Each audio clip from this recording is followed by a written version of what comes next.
do you recognise, do you support the notion that tens of thousands of people died who might not needed to?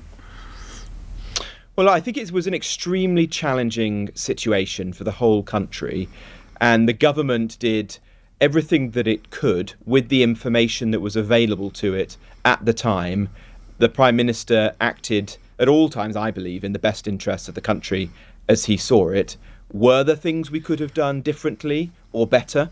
I'm sure that there were, but much of that is now with the benefit of hindsight, which of course is easy to say. There were some things at the beginning where we simply didn't know very much about the virus. As we learnt, we adapted and evolved our strategy and changed things as quickly as we possibly could. I guess, Secretary of State, the key issue here is confidence, because God forbid we need to move into some form of lockdown or whatever it might be.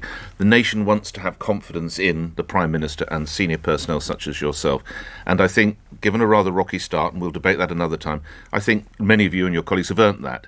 Sadly now, we hear of a riven number 10. We hear of a Prime Minister reportedly more obsessed with the dog chewing the furniture than possibly tackling COVID, and his almost unhinged fiancée.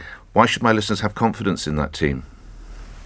Well, that wasn't my experience. I saw a Prime Minister who was focused on tackling an unprecedented pandemic, who worked day and night, who was himself almost died as a result of the pandemic, and then came back to work. But he was the incredibly mayor of quickly. Jaws, Mr. Was Jenrick. working. Mr. Jenrick, he was the mayor of Amityville or whatever it is. I want to keep the beaches open, we heard.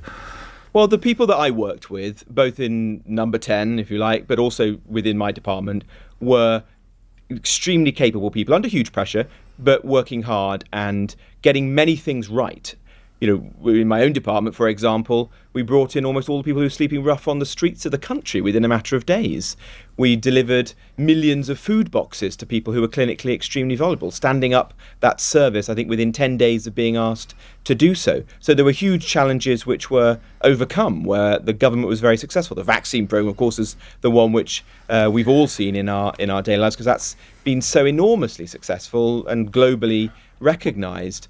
But of course there were things which we could have done differently. But remember that we didn't always have the information that we have today to make those judgments.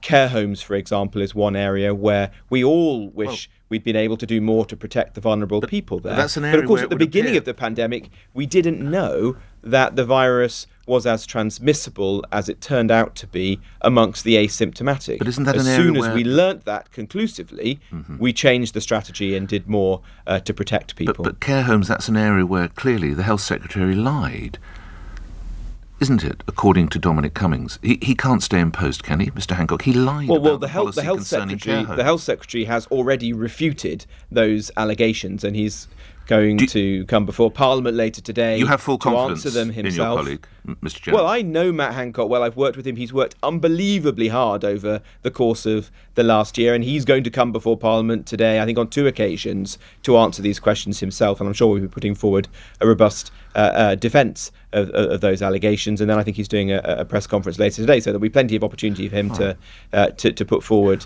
his side of the story. But the Department for Health worked incredibly hard, as of course did the NHS. And many things, like the vaccine programme, are demonstrably very successful.